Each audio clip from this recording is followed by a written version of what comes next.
For some people, the outdoors is a hobby. For others, it's a lifestyle. Torque wheels are built for the ones who chase sunrise on the water, track game through the timber, and spend weekends towing boats, campers, and ATVs to the next adventure. With a full lineup of wheel sizes and fitments for trucks, SUVs, vans, trailers, and RVs, Torque wheels are made to match your lifestyle to your rig. Wherever you go, wherever you haul, go with confidence. Visit torquewheels.com to find a retailer near you. Planning a fishing trip shouldn't feel like a full-time job. With fishingbooker.com, you can find and book the perfect fishing trip within minutes. Fishingbooker.com connects you with trusted fishing captains around the world. Booking is fast, easy, and secure, with access to verified customer reviews, loyalty rewards, and around-the-clock customer support. Everything you need to book with confidence is in one place. So head to fishingbooker.com and start planning your next fishing adventure today. Welcome to DSC's Campfires with Larry Weishuhn, a unique blend of hunting, fishing, wildlife conservation, and the outdoor lifestyle. DSC's Campfires is brought to you by DSC, Conservation, Education, and Advocacy. Hornady, accurate, deadly, dependable. Taurus, award-winning revolvers and pistols. Stealth Vision, high-tech, precision-driven equipment for today's modern hunter. Red 55 Winery, signature wines from Emmy Award-winning country artist Miranda Lambert, owned by Rick and Beverly Lambert. And the Choctaw Hunting Lodge, home of some of the finest hunting in North America. Now, here's Larry. Mr. Phil Massaro. How? Uncle Larry. You know what? I can't even think of the words I want to say because I'm so excited to have you on the podcast with me, to have you around the DSC campfire. You know, shared a few little times together. Look forward to a whole lot more words. But everybody knows who Phil Massaro is. I mean, you're the editor of the Gun Digest Annual. You do a lot of stuff for the NRA. You write. You love the outdoors. You got a fabulous background in the outdoors, written books. I've had the great pleasure doing a forward for you. You've done a forward for me, and the books that we've done. All those kind of great things. Did the Landers one-shot antelope hunt where you killed your antelope on the first shot, and I killed a mound of grass and mud. You killed it very well, I want to say. Kudos to that. As far as vegetation is concerned, that is a Boone and Crockett sagebrush. Yes, it was. But normally, we're here in the summertime, in July and August. Normally, I hear from you this time of the year in Africa, and my gosh, here I get you on the phone, and you're somewhere in the fabulous state of New York, as I recall. I am in beautiful upstate New York right now. You're right, though, Larry. Most people are thinking, there's really nothing to do in the hunting world right now, and for you and I, anyway, this is when things turn up, because normally we're hopping that long 15, 16-hour flight to southern Africa to go chase some giant beast or some exotic experience. This year, however, we did a safari just last November to the Sango Conservancy in the Save. And, so that kind of... Boy, have you been there, Larry? I have been to the Save twice. I've been all over it. Years ago, I hunted there. I can't even remember the year. It had to been in the late 1900s because I had just gone to work doing PR work for Thompson Center. I had bought a 470 Nitro Express double rifle. I went to work for TC, and all of a sudden I go, oh, my God, I've got to use an Encore. We had just come out with the Encore not long prior to that. So I had them build me a 416 Rigby TC Encore, took it over to hunt with Jonathan Hume. And we hunted his family at one time had owned that majority of that property. So we got a chance to travel all over it. And then I was back again, probably about 4 or 5 years ago now with the Extreme Hunters competition thing. The Save is fantastic. Tell me about that hunt, and then we'll get into some others. I've been blessed to do a few safaris in my life. I don't know, 13, 14, somewhere at this point in time. And a number of different countries, from Namibia to South Africa, Zimbabwe, Zambia, Mozambique, Tanzania. The Save might be the prettiest, most diverse block I've ever seen. Yes. They've got okay. So I think it's part of I don't quote me on it, but I think the Save is a million-acre conservancy that used to be cattle farms.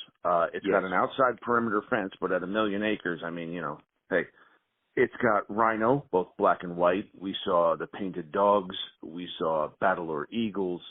I mean, we saw lion, leopard, elephant. We hunted buffalo. It was just one of the most magnificent, diverse blocks I've ever seen. And, like I say, I'm no stranger to some of the more remote areas of Africa, but it's just, there's something special about it. And Zimbabwe's that country that everybody kind of goes, oh, well, it's not Tanzania. Well, no, it's not. And it doesn't need to be. Let's be honest. It doesn't need to. There are great buffalo in Zimbabwe. More elephant than you could shake 3 sticks at. And not to mention great plains game and the cats are there. So really for the guy who wants safari, I mean, Zimbabwe holds just about everything you want at a very attractive price point. You're exactly right. And as you were talking, I was recalling some of the things that I saw when I was there with John years ago. There was an area that we got into that looked like the flat top acacia tree plains that you find up in, the eastern part of Africa. But also remember getting on copies and hunting, looking for kudu. And as I mentioned, that first buffalo I shot there with Johnny with the, and I shot an absolute monstrous kudu there as well too. And then when we were there the last time, really I was there just to judge the Extreme Hunters competition. I carried a 375 so I could say, yeah, I'd been in Africa again. But every day we saw leopards. Every day we saw lions. And we saw the leopards during the heat of the day, which you normally don't see that often. That's a rarity. That's a rarity. Gosh, for sure. It was phenomenal. We had honey badgers cross the road. I mean, those are so rare. And there's a guy, I think his name is Kim something, I can't remember his last name, who actually communes with the hyenas. Now, you can question the sanity of that idea, but and he hasn't been eaten so far. But there's video of him. He sits down and they come up like dogs and they nuzzle up to him. I said, well, okay, buddy, that's not for me because I smell like an Italian mixed sub, but it's working for him. But there's that element to that particular area.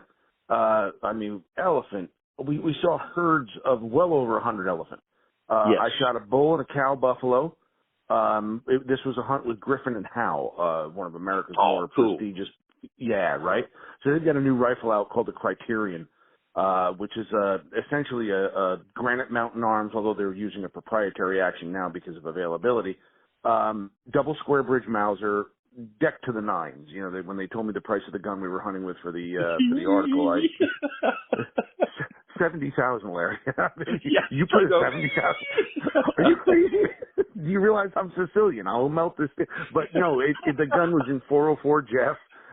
So it was my favorite all-time caliber. Yes. And, we were with Mark Jansen as a PH, and the guy's just amazing. Right. And he says, Philip, listen, I promise you, we'll get close, nothing over 50 meters. I said, oh, great, I love 50 meters. Yeah, both buffalo over 100. I said, all right, Mark, this is not as advertised, but we made it happen. There's some YouTube video of that, and I got to participate in a management elephant hunt on a management bull. Oh my goodness! At the end of the safari, yeah, and the cool thing about this one was, and I've done that before, where the village gets to meet, and then no part of it other than the picture is yours. But this was kind of neat because the guy, one of the government guys came out, and he starts whittling this stick, and he drives it like a wooden peg into a crotch of a mapani tree, and he hangs a scale off it. And I'm like, this is different. What am I seeing here? Right. And they start cutting off steaks. And they weigh it, and they're recording it all in a notebook. So I had to inquire. I said, what's that about? He said, we take this to the local village, and we'll give it to the village elder. Okay. I said, yeah.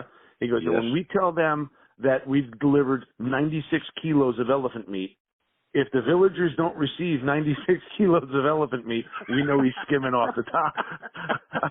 I said, so even in the most basic forms of transaction, there's a little bit of that going on. So, but I've never seen it wade in the bush. That was pretty cool. No, I have not either. I've taken it to meet elephant, path, and meet hippo as well too. And I recall taking some to a village, and we went into this huge enclosure of, I guess it was Mopani, logs or stays stuck up, kind of like the old cavalry forts that you see every once in a while on TV or movies. And we delivered it to the head guy that was there. And I noticed as we were doing that, a little bit more kind of came to him, and the choices, what he considered to be the choices, parts kind of went over on a pile at his little place, and then everything else was distributed. So right. Look, I think this has been going on for as long as we've been on the planet. It's just human nature. But to your point, a lot of the hunts that I've been involved in are what we call a management hunt, where the trophy doesn't come home. And look, I've got my fair share of trophies on the wall. I'm staring at a great Zimbabwean bull right now. But it's a good feeling to be part of the system that ensures that level of conservation. When I've given speeches at primary schools where the entire student body walks, upwards of 2 to 3 miles each way to get there, and those poor kids have nothing to eat all day. When I tell you nothing. They're sitting on a dirt floor with a blackboard, and they're learning and then doing all of their school exercises with no nourishment all day. So when we dropped off, 400 kilos of biltong so that they could rehydrate it in a stew or a soup or whatever it might have been, all the parents came out there. It was like I was giving the commencement speech or something. But, it was so well received and so a level of gratitude, I want to say, that it's highly respectable. Obviously, the native African will take bull, calf, cow. Meat is meat, and I understand. This is subsistence, and I get it. But if we can implement this system of, the North American, Southern African model of conservation, by God, it works, and it works wonderful. I mean, like I say, Sango is a great example of that. The Choriza block, the entire valley of the Zambezi Valley, all that stuff. When you put it all together, the game thrives. It really does. It makes so much difference in terms of, and this is what people don't understand, is a lot of people, unfortunately, is how important hunting is over there, how hunting plays into the entire community, and how that hunting perpetuates not just the habitat that's there, but improves the habitat, but also ensures that we do have animals that are there, and that none of them are overpopulated.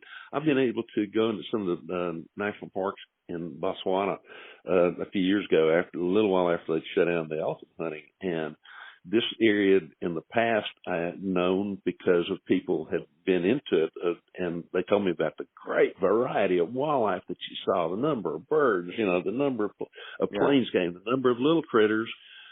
We went in there, and you know what? There were elephants. Yeah. And there were elephants, and there were elephants.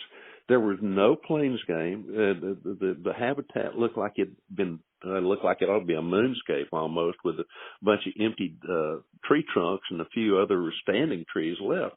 And unfortunately, the elephants had eaten themselves totally out of house and home. And when they did that, they destroyed it for everything else that was there. And that's where hunting comes into play. But then also because there is that economic value, as you just mentioned, in terms of the locals, they're getting the meat, they're getting paid to help with the hunts, all those kind of things.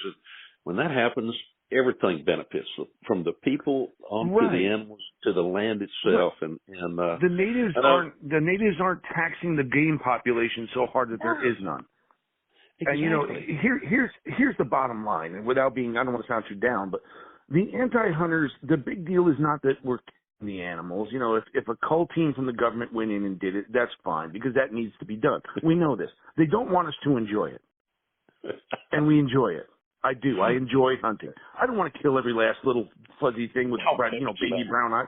That's not my scene. But I do enjoy hunting, and I'm not going to make any bones about that.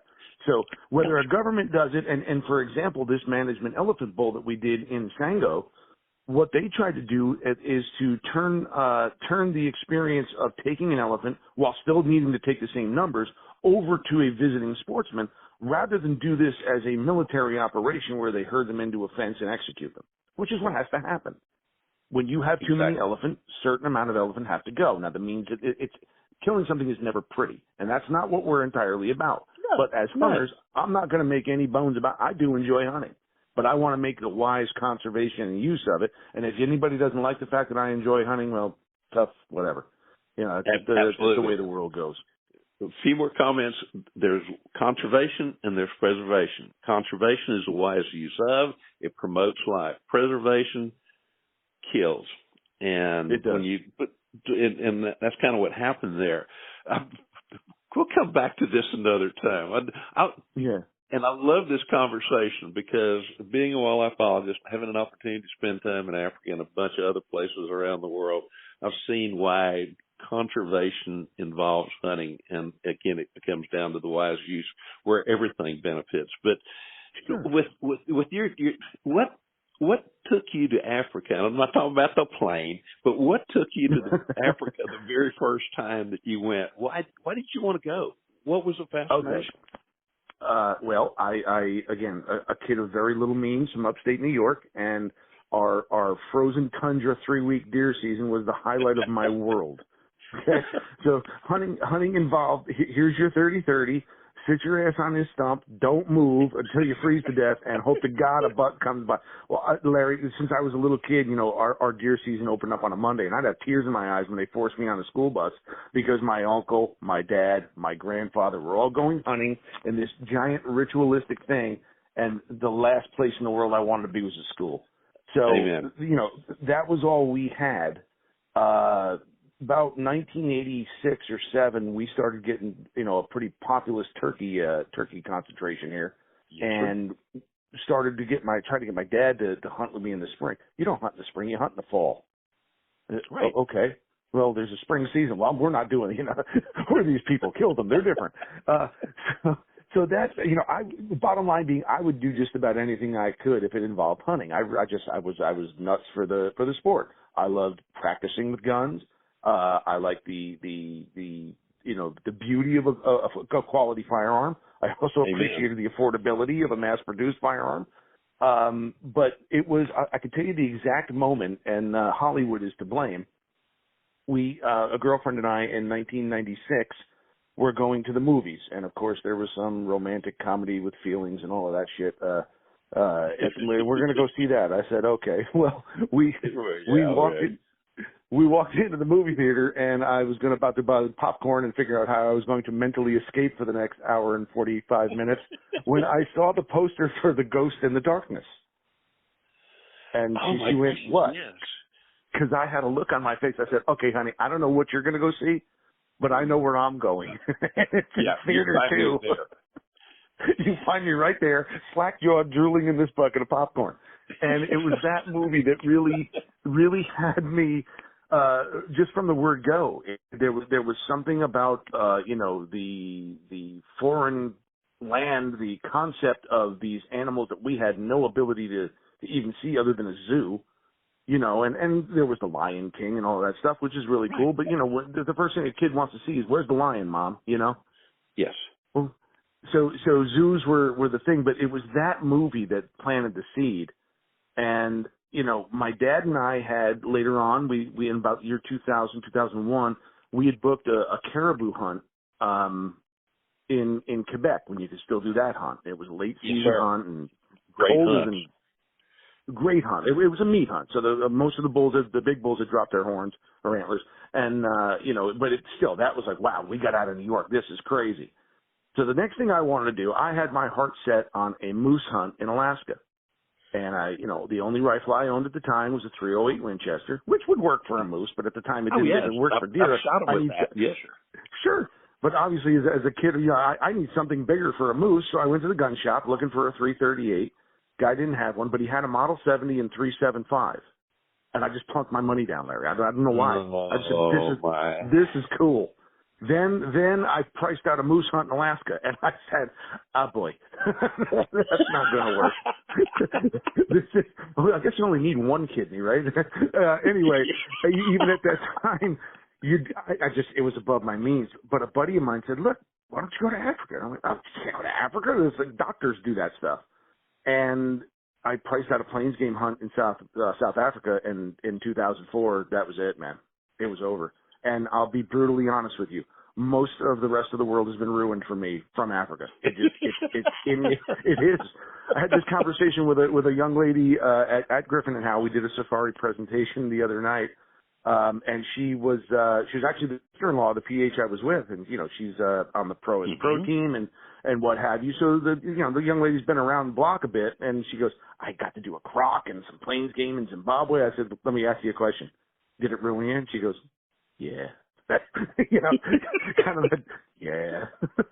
So don't get me wrong. I love, as a matter of fact, the only hunt I have this year, because we're doing some house renos and I got some other projects, we've got a good bunch of guys, but, dear friends up in the Adirondacks, we're doing a deer hunt. So I still love my New York deer hunt.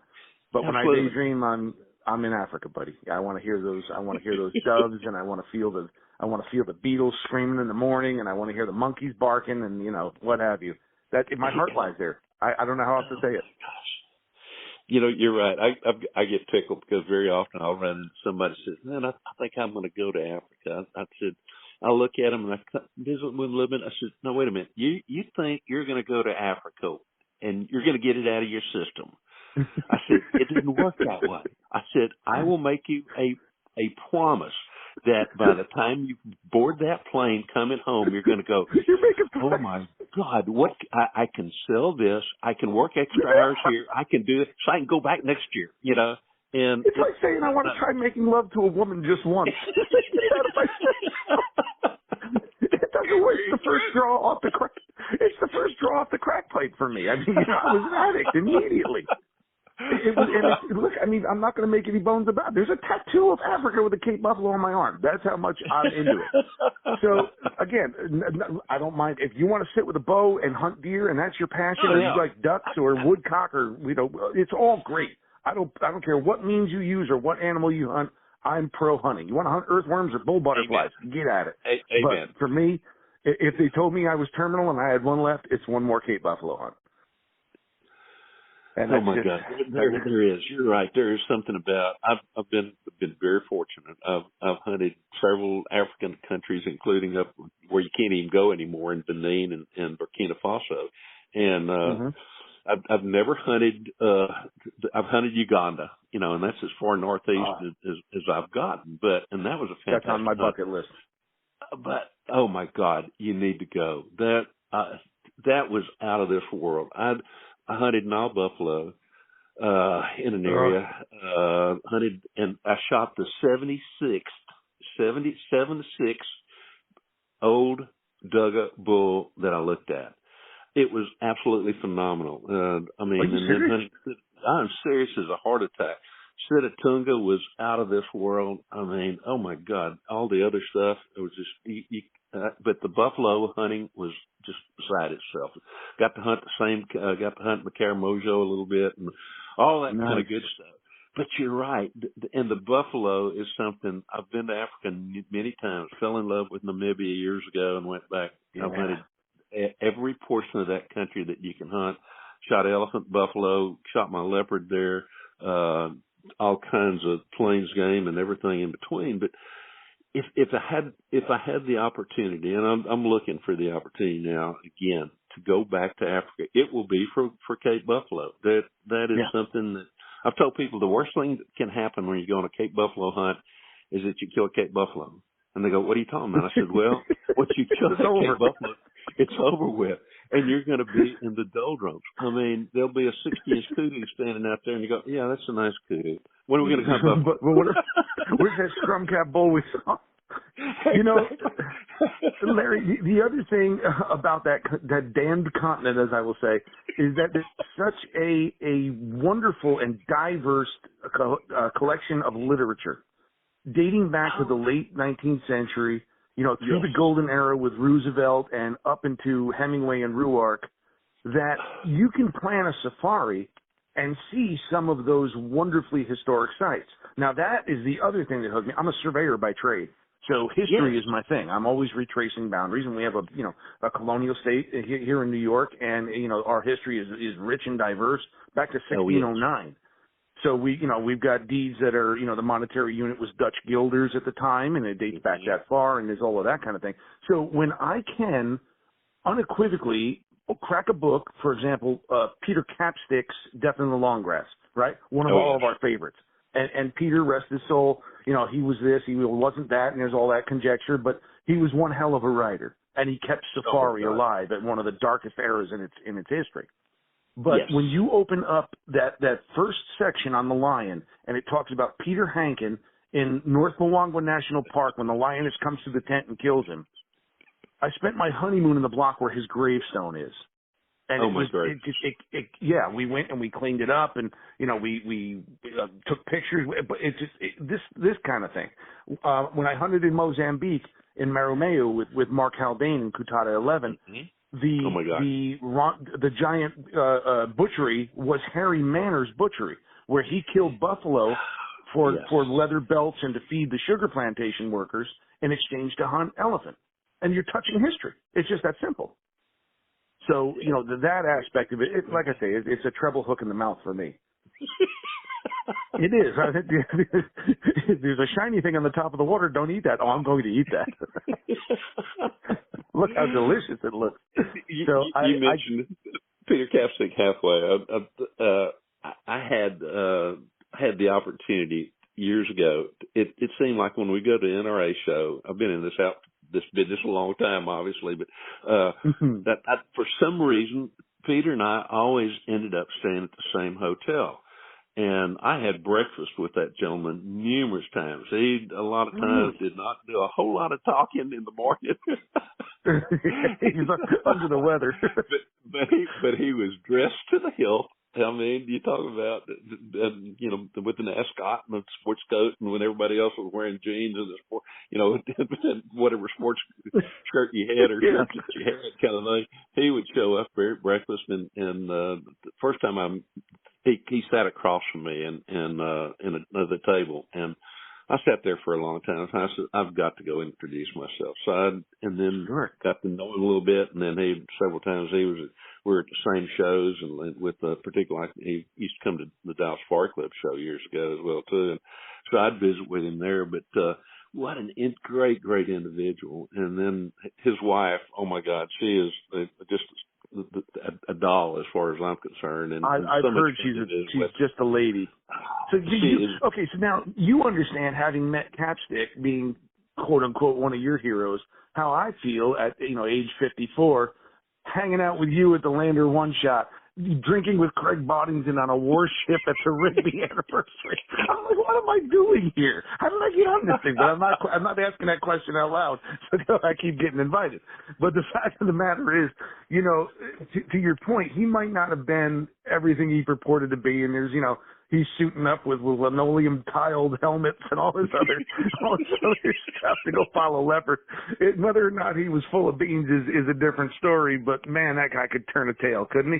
Oh my God, he would have you and if anybody hadn't read his books, I don't care whether you like Africa or not, but if you love good literature and you love good reading, any of his books are out of this world, because he'll have your hand shaking because he puts you right there 100%. And you can feel and you can taste and you know exactly what's going on, even if you've never tasted or felt that kind of thing before.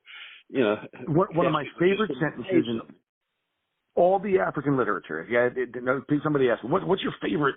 What's your favorite paragraph? I said, my favorite line in all of it comes from Capstick. And look, Ruark was amazing, and Hemingway was great, but Capstick wrote in the Buffalo section, quote unquote, "The man who was about to die padded softly down the trail." And I said, I put the book down. I said, that is the best sentence you could possibly write. Absolutely. Without Set the stage for me. Oh my gosh. So it's that kind of thing that you can go back to, Lord, this is why. And again, I get to hunt the beautiful Adirondack Mountains, where Teddy Roosevelt single-handedly implemented the conservation model and put game laws and deer seasons into effect in the 1880s. So there's no lack of history here. There's just something about that godforsaken continent that I absolutely love. It's a pain in the ass to get to. Don't get me wrong. I mean, I don't fly well, Larry. I hate flying, but I will put up with that to go there.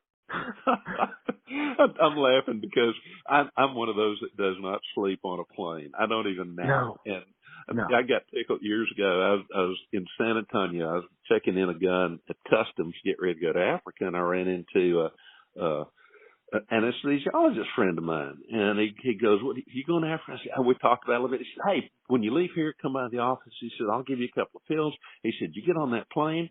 He said, "You have a drink of wine or a glass of wine. You take those pills." He said, "They'll wake you up when you get there." And I thought, "Oh my God, this is fabulous."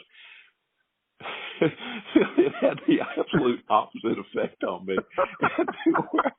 I mean, I walked to Africa, and I'd be walking up and down the aisle, and of course, you know, there's always so many hunters you could talk to, and you know, I'd walk, and the flight attendant said, "Sir, you have to come sit down," and I'd wait. Okay, if they'd set me down as soon as the back was turned, I'd be walking the whole time. We got a runner. We got a runner, but I mean, it was so absolutely worth it. Continues to be. I've been very fortunate because of the flying. I've been able to fly, and every part of that plane. After about 9 or 10 hours, none of it is comfortable. But oh my gosh, it's when you get there, and oh my, just talking to you makes me wish, makes me remember so many things, and makes me want to go back. What are we doing here? We could have this conversation in Namibia. Oh my God, think about that. Yes, wouldn't that be great? Fire. Oh my gosh, Mopani fire. Oh my goodness. Proper gin and tonic. Bowl of biltong. Of course. Good morning, Buana. Would you like your coffee? Yes, I would love my coffee. I thought you'd never ask. Larry, there's just so much good stuff. And so I'm a little jealous about Uganda. I've yet to do that. I was blessed to do Tanzania with my father, which was great back in '07. But Uganda is definitely on my bucket list. To your point, you know, Benin, Burkina Faso, Togo, those kind of areas right now. I don't know if it's Boko Haram that's still in there raising all kinds of hell or what the deal might be. That just doesn't seem like a place I want to be right now. No. I was very fortunate. As you know, Tim Fallon with the FTW Ranch with the Sportsman All-Weather All-Terrain Marksmanship Program. Tim and I hunted Africa numerous times together, including both those areas in Uganda and oh my gosh, the first time we went to the northwest part, we were in Benin. We were there hunting with the Chalettes, and it was the last hunt of the season. It never got any cooler than about 104. That was at night. But we had an absolutely great time in our bow shop, both great Western Savannah buffalo and a bunch of other stuff, and then hunted lions there too. And we had 2 permanent lion permits, and of course we found tracks. Went to Burkina Faso the next year, and they only had 1 lion permit that Tim took graciously. He said, "Do you want us to know?" I said, "Yeah, I know you really want to shoot another lion." And so we hunted lion there as well too. And Tim was able to take, after much tracking and all those kind of things, took an absolutely fantastic lion. But a lot of plains game as well too. And the other thing that was there is those elephants that were there. You talk about the term cheeky. I mean, my gosh. Yeah, they have an attitude problem in that part of the world. You're absolutely right. It was a lot of fun. There's some questions about it. Not much scares me. Running around that continent, you know, I'm snakes I don't like, don't get me wrong, but nothing really scares me until you get a herd of elephant cows and they start screaming. That's an experience, especially at night when you're coming back to the truck. Oh my gosh! I recall at a certain time I'll tell the story some other time when you and I are together. But it got to be, thank goodness there were a few really big trees in close proximity that I could hide behind. But it was kind of walked into them coming back, and that was actually on the Sango Conservancy coming back late one night walking in. I had to go try to. It was me and another guy, and we were trying to cut across country to go get to the vehicle because of certain situations that were going on, and we got right in the middle of them, and that was spooky. Oh my God! It is. I mean, there's nothing you can do. No,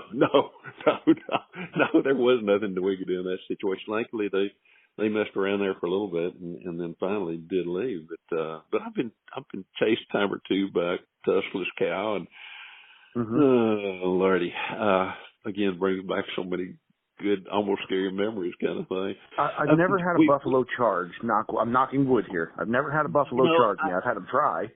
I was going to ask you about that because, so very often what we see on TV and on video type things is, the buffalo charges. I was going to ask you if you'd ever been charged by one, but you have not. No, the closest I came was a buffalo in Mozambique that didn't read the script. We were hunting for Tracks Across Africa. My buddy Dave Folsom, well, your buddy too, Dave Folsom's TV show. We had a really good cameraman. Doug King was his name, from Zimbabwe, and we shot. Yes. You know Doug, he's a great guy. We had shot the bull, and he ran off with the herd, and I hit him again and actually knocked him off his feet. But when we got to him, even though he was full of holes and bleeding like a stuck pig, he decided he was going to come. And I said to the PH, Puna Van Ziel, I said, look, Susie's with me, my wife. I said, if this bull charges, he's going to come for one person, and it's not me. It's going to be my wife, and I will never hear the end of it. I said, so the minute I see daylight underneath him, I'm plugging it, and I got to double tap him with a 450, 400. But he meant, and it's funny because the camera pans to Susie, and she's a little bit ashen white. But yeah, honey, it's all good. I got this.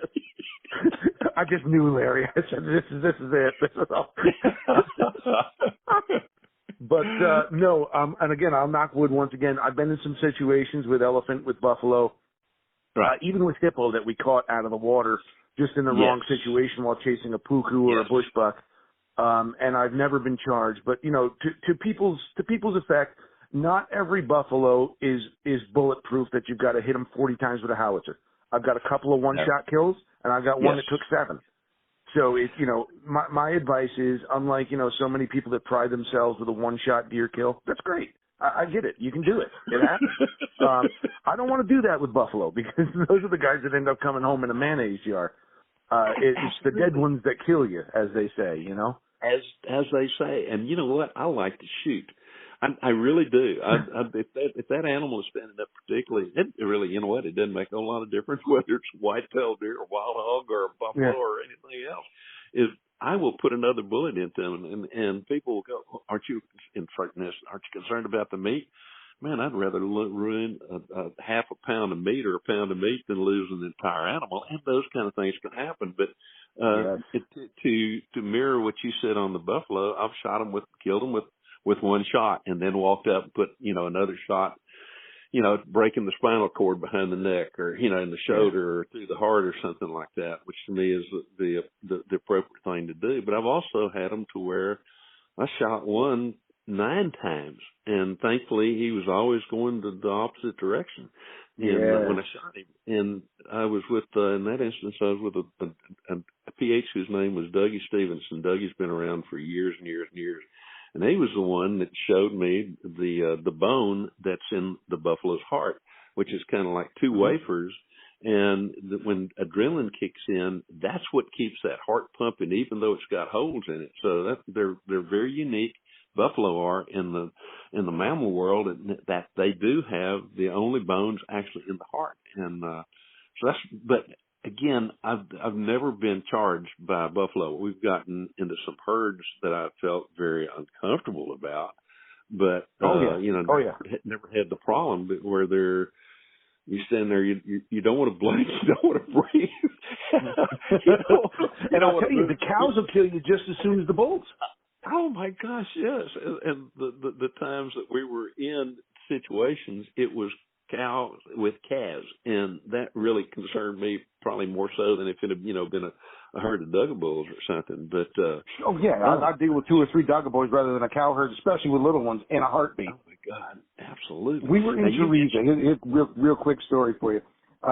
Chasing buffalo, and the Choriza block is cut in half by the Sengwe River, which is a dry river. So there's all that riverine bush. And the buffalo feed up into the hills and come back down, and we're, of course, tracking them. Now, Brian Van Blert's got a tracker named Albert Indlovu, which is the word for elephant in Shona, and that's his last name. And it's aptly named because he's a big, big man. He looks just Yes. like Lawrence Taylor, the old linebacker from the Giants. Oh, yes, sir. He sits on the cruiser and it tilts to the right, you know. So my wife's with me, and Albert's got my 318 Wesley while I've got a 470 double. And we're coming around on the buffalo track, and we get down into this riverine bush, and the air goes completely still. And all the trackers kind of look around, they get the hackles up in the back of their neck, and Brian just says, let's just stand here for a second.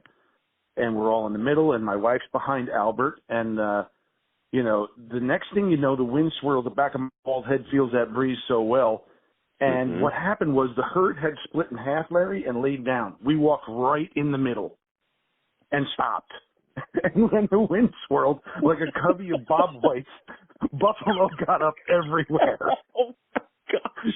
Albert takes my wife and puts her on his back like a monkey.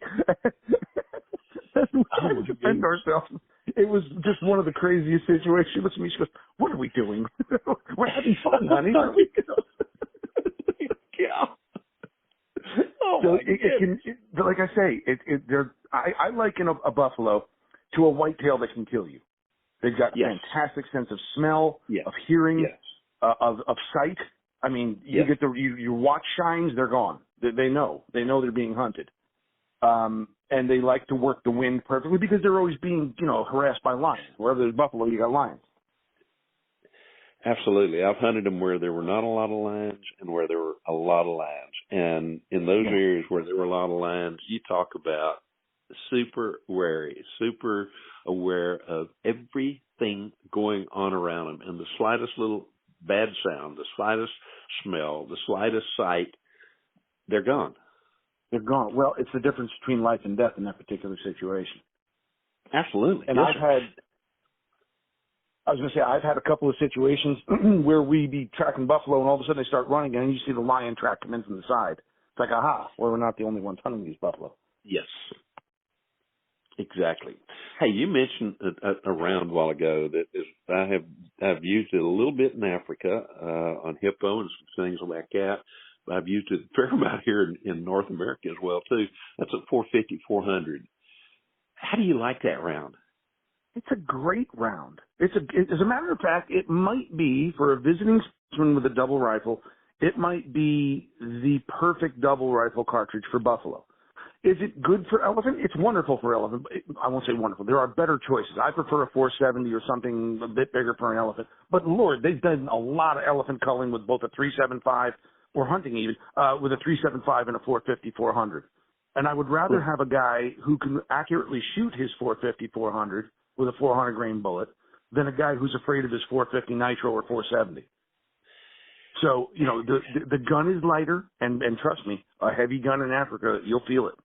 You'll feel it on the first day. You know, you're looking to hand it off to a tracker. You carry my boat anchor, please. So, you know, that said, it comes in a handier rifle. The issue with the 450-400 is that just about the only factory ammo you can get is Hornady, and Hornady stuff is great. Don't get me wrong. Right.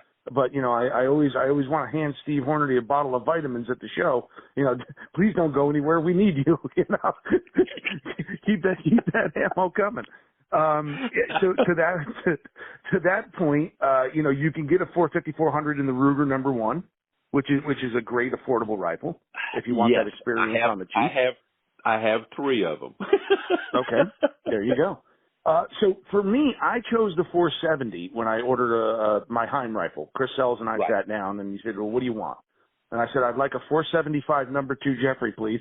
He goes, I'm going to ask you one more time. What do you want? I'm not building that. But what I decided on the 470 because of the ammo availability. The factory ammo choices are just that much wider. But, I mean, I used that 450-400 in Mozambique without issue. It was a great gun.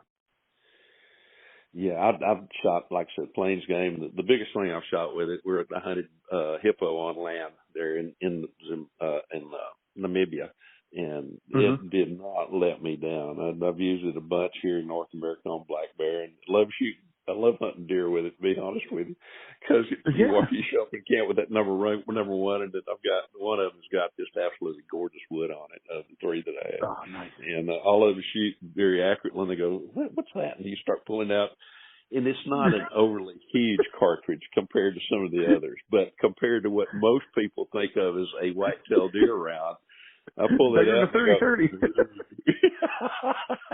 What is that, a sex toy? What are you doing here? No, but I mean, if you look at the hot 45-70 loads, it's really not that much different, with the exception of the sectional density. So, and we've used 375 on deer and stuff like that. It does. I shot Impala with my 404. It doesn't destroy as much meat as you think it would. No, it doesn't. I mean, one of the things, of course, years ago, I was very closely connected with Ruger, and so a lot of the African stuff I did with Ruger guns, either in the number 1 or 77. Although I've used a whole bunch of other guns over there as well too. But I shot everything from elephant down to little blue diker with a 375 Ruger, and never found it wanting. I shot elephant with a 416 Ruger, and as well too, and a bunch of plains game, never found it wanting. But there is that. I do own a double rifle. It's a 470, and you know, to me, when I think of Africa and I think of dangerous game, you come back to the double rifle. Even though I've shot them with single shots and bolt action primarily, but there's something about having that double rifle in your hand. And where I'm going with all this, years ago when I was on staff with Shooting Times, they would never let me write about Africa until McQuett finally said I was leaving, because I was going to work with Thompson Center at the time to do their PR and media and help with the marketing. And I said, I want to do one column, and I want to say, I'm going to Africa. What would you suggest? And what was interesting about that is I got, and nobody's interested. Well, we got thousands of letters, and I tried to respond to almost all of them. And you could read in those letters that this person is never going to get to go to Africa. But by God, I've got a 470, I got a 416, I got a 450, I got a 375. You know, you name the Africa cartridge, and they had a rifle for it. And I got to visit with some of those people in person, particularly up in the Northeast when I used to do a lot of stuff with there at Harrisburg, and they'd take me into their house, and they'd open their gun safe or their gun cabinet, whatever it was. They'd grab an African rifle, and as they grabbed it, if you looked into their eyes, you could see buffalo, you could see elephant. And if you reached to grab that rifle, they would not turn loose of it. You almost had to pull it out of their hands. It's okay, Bobby. Come off the cliff. Exactly. But Larry, look, that's the passion. That's what we're after. It isn't how many inches of horn you got. It's not what the ivory weighed, because the kids aren't going to give a wet fart what your buffalo scored. It's for us. You know, this is what I'm saying. You know, the wife isn't going to let, Charlie go to Africa because it's too damn much money. But he can sneak $1,000 Ruger number 1 in one of those cartridges into the gun safe, and he can sit there and dream, but she can't do a damn thing about it. It was absolutely fascinating. You know, there were some you knew had been, and there knew some you were going to get to go, but the vast majority of the people you knew. And you mentioned this earlier though too. We're talking cost on hunts to hunt North America these days, whether it's for a big mule deer. You mentioned moose. Yeah. Oh, yeah. You mentioned some of even the caribou hunts. They are now priced considerably higher than what you can go to Africa, pay for your airfare, go over to Africa, then like in Namibia or South Africa if you like, shoot several animals, have the hunt of a lifetime, get those animals shipped back, and still have money left over compared to what you would have paid for a big mule deer, say in Mexico, or an opportunity to go particularly hunt moose. And when we start talking about sheep hunting, you can go hunt elephant for that price. So, especially these days, for 100%. And if you want to really do it tuskless, and you can get it for less than buffalo prices anymore. Absolutely. And then you talk about an adventure, but be prepared to walk. There's this old, you kill an elephant with your legs, and having hunted elephant both personally and then on be there with friends when they're hunting as well too. You do be ready to do a little walking. It's not one of those. Oh, well, you and I can do a whole thing. episode on safari prep. You and me. We should do one. You know what? Just we'll what to expect. Yeah, I think it would be very informative. To your point about the rifles, I was the opposite. I took a $400 Winchester 70 push feed 375 and a yard sale inner arms 300 Magnum, and I went hunting. Seriously, I had a steel tube weaver in Africa. Jeez, what's this welfare rig you got here? It worked. Killed the shit out of everything. Yeah, absolutely. But I went hunting. But yeah, you got to be properly outfitted, but you need to be in shape. Most importantly, because again, like we were talking about, no one cares about what your buffalo scored. This is for memories. We are hunting and we are building memories. Some people put them in a journal and turn them into books. Some people just keep it to themselves selfishly, and that's fine because that's what it's for. But to maximize your memories, there's a level of physicality you need that you can do what's expected of you, but there's a mindset involved. Some guys look at it like, well, my professional hunter is just a legal inconvenience. I know what I'm doing. Buddy, you have no idea where you are. The sun's in a different part of the sky. The stars look completely, no one speaks the language. Most people look at you like they want to eat you. What are you doing here? You know what I mean? So there's an idea that comes in that if you can be a team player and you can roll with the punches and understand that, yes, you check 5 boxes on the animals you love. They don't pop up like a toy in a cereal box. You got to work for it. And, sometimes you might not get the shot at the kudu you really wanted, but your consolation prize is a beautiful blue wildebeest or an eland bull or whatever the case may be. But, mostly it's mental, and it's walking into a strange situation. And Larry, because you're a writer like me, you get on some of these media hunts and you're using a gun you've never seen before, hunting with people you've never met before, and there's a level of anxiety that creates. Yes, so what you can, if you just kind of chill a little bit and say, what am I going to do? What am I really going to do? You're so focused on a buffalo and the tape measure, throw that damn tape measure away, sit in the moment, smell that barnyard smell that a herd of Cape buffalo and the dust in your teeth when you're chasing them at last light and the guy's bawling like a calf to get him to turn around. And all of those memories that, I will take to my grave that are some of the most cherished ones I've ever made. No one cares whether you've got, AAA Circassian walnut and fine engraving or if the stock is plastic. Nobody cares. They don't. They really don't. I want to come back to the writing just a little bit because I know you get things you got to go do, and the same way. I do, buddy. Today. I got a little bit of stuff I still need to finish up on both Texas Wildlife Association convention and DSC convention that we're coming up. But the writing, that's you are such a fast writer in so many different ways, and a great storyteller. And to me, I love reading your writing because it's very informational, very knowledgeable, and it's fun to read. Thank you. So very often Larry, coming from you, that's one of the highest compliments I've ever received. Thank you very much. No. And you've done, and I can't wait.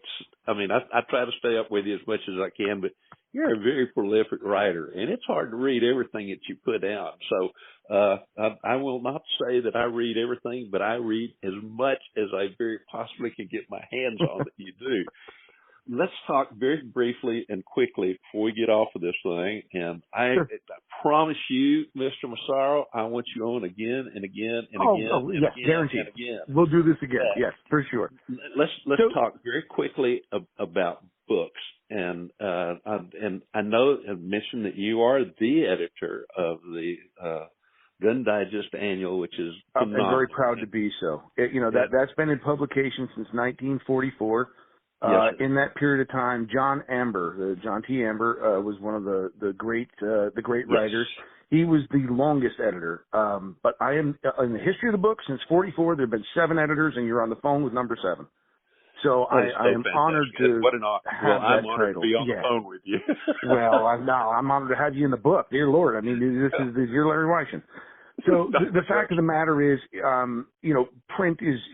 print books are challenged right now. We know that the digital age has, people's attention spans have gotten shorter, but I was always interested. I've always been interested in the nostalgic historical books, Shooter's Bible, the Gun Digest, that kind of thing. And I said, if I can attach my name to something that is nearly timeless, I'd be a happy man to do so. And considering the names that have come through that book, Elmer Keith, Warren Page, Jack O'Connor, you know, and now I've got you and Craig Boddington and Ron Spomer and, you know, my heroes, the guys, you know, instead of reading the social studies book in high school, I had, you know, Peterson's Hunting or one of your magazines in the folder of the book. That's me. Massaro, what are you doing? Nothing, sir. So I get to not only talk to you guys and meet you guys, I hire you guys. So I'm pinching myself to a little degree. But Larry, this whole thing came to me real quick. It came to me unlooked for. Again, I'm a surveyor by trade, but in 2010, 11, our real estate economy in New York kind of went right down in the toilet. Nothing was moving, and my father and I are partners. We had no business. So I'm also a musician, you know that. I was playing guitar in the bars. I said to the wife, we're going to come back to that some other time. Please. I got to get down to LaGrange. You're right. So I said, look, the only other thing I know how to do is to load ammunition. So we started up a little hand loading company, and we got on Facebook, and in 4 months, Gun Digest came to me and said, we want you to write a book. And I'm like, is this my ex-wife? Who is this? Where's Alan Funt? Am I on Candid Camera? I'd never written anything before. So I looked at her and she goes, do it. And that led to one article. And the next thing I know, it's 12 years later and I got a dozen books and, you know, 1,600 articles, I think it is, underneath my belt. They keep paying me, Larry, so I keep writing. I don't know. It seems to work. You know, again, it's made my dreams come true. I've sat down and had lunch and dinner and great times with all of my heroes, and I'm on a first name basis with, you know, most of the heavy hitters in the industry. So for a kid who came from nothing, I've been invited to the big party, and I'm very grateful to be there. Yeah, there's a lot of stuff out there, and the other day I had to look up a fact, just a dimensional fact on the 6.5 PRC. And I'm like, oh, there's an article on it. And I'm reading it. And I'm going, wait a minute. I wrote this. I love it. I guess sometimes you get a little busier than you think you do. But I was like, I don't know who that guy is, but he's all right. I'm like, wait a minute, it's me. I guess, you know, just keep writing. I mean, it's. Amen. I'm going to be sad when my heroes like you know, your generation finally decides to call it a day. But there are some very, very, very talented younger writers out there. And in the Gun Digest, I'm trying to keep that balance between, you know, snow on the roof and youthful enthusiasm, to make it a digest, to make it a very interesting collection of stories and feature articles. And you have come up with the perfect blend of technical, of stories, and everything in between, to where you allow the writer's personality to come through and their storytelling ability to come through. And that's, to me, that's what makes all this fun from a writing perspective, but particularly from a reading perspective. Now, you mentioned books. How does somebody get your books? You've done several.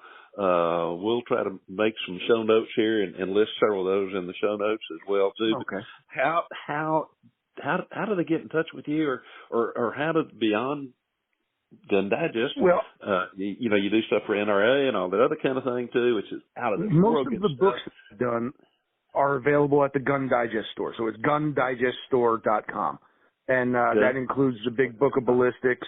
That includes Shooter's Guide to Reloading, ABCs of Reloading, 10th edition, and I'm currently working on the 11th.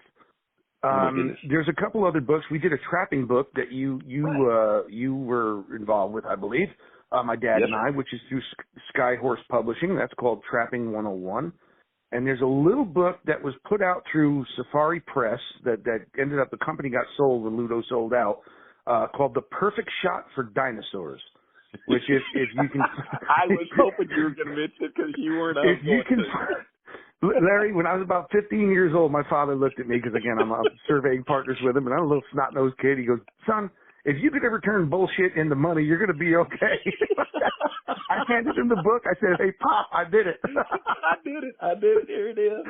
Here it is." It's just, it was fun. You know. Kevin Robertson did the great Perfect Shot Africa. Everybody, if you don't have that book, you really should. And Boddington's Perfect Shot North America is equally valuable. They should both be on any hunter's shelf. But Ludo and his wife came to me and said, "Look, we have an idea." And I said, well, "What is this? What do you know about dinosaurs?" I said, "Of course I know about dinosaurs. I'm still 5 in my head." So ask me my favorite dinosaur. I'll tell you, it's an Allosaurus. It's cool. But anyway, they said, "And you know about safari?" I said, "Yeah." Well, we want to do the perfect shot for dinosaurs. So what I did is you got to buy the book. It's only $15, and you should put it in the bathroom because each dinosaur is perfectly timed for one session, and you can go from there. It is a fabulous book, and I when I first saw it, it came out right. My first book was published by Safari Press back in '93 or something like that. Ooh. And so I've kept up with with him, and of course Ludo's been a friend ever since then, and even before. But I saw that and I go, "Oh my God, I've got to get this one. I cannot wait to see it." And then, oh my goodness, all these other books are fantastic, folks. But if you just really want one book, as far as I'm concerned, that's the one that you need to start with. Then you can get in all the rest of them. What about 30 you? 30 seconds of insight. The wife said to me, because I write in the living room. We have a very small house, but the wife is right across from me. I got my little desk with the computer, and there's a guitar and a rifle and my dog and all the things in the world the guy needs. And I'd be writing while we're watching TV, and she goes, "What are you laughing at?" I said, I had just concocted the greatest story I will ever write. It made me laugh, which I know you're not supposed to laugh at your own jokes, but I did in this particular. It was kind of cool because I got to include a good number of friends from the industry in these stories. But, yeah. Larry, listen, I love you, man. This has been a blast. Please, let's do this again. I make you this promise. We will, and we won't wait very long to get it done. If anybody wants to get with you personally, do you want to give it a way to do so? I'm on social media, not hard to find. On Instagram, it's Phil, PHIL _Massaro, I think. If not, you'll see the safari hat. And on Facebook, it's under Phil Massaro as well. I'm not hard to find. So if you need advice or you have a question or you want to throw fruit at me or whatever the case may be, you can send me a message. We can talk. We can chat. I'm pretty readily available, and I try to answer all the questions I can. And if you need a great guitar player who also has a fabulous voice, get in touch with Phil as well, too. So, Mr. We're going to get down with you. I promise you that. Yeah, absolutely. We'll make a big deal out of it. And for people who are listening, they know that the Crown Bar is one of our sponsors here on the podcast. But it happens to be the Crown Bar in LaGrange, Texas, that I own with my daughter and a partner. So look forward to getting you down there, Phil. I can't wait to get around the campfire with you in real life. And thank you so very much for joining us here around the campfire. I promise you we'll do this again in the very near future. Okay, Larry. Thank you so much again, buddy. DSC's Campfires with Larry Weishuhn has also been brought to you by the Crown Bar in LaGrange, Texas, the Texas Wildlife Association, Double Nickel Taxidermy, and Burnham Brothers Game Calls.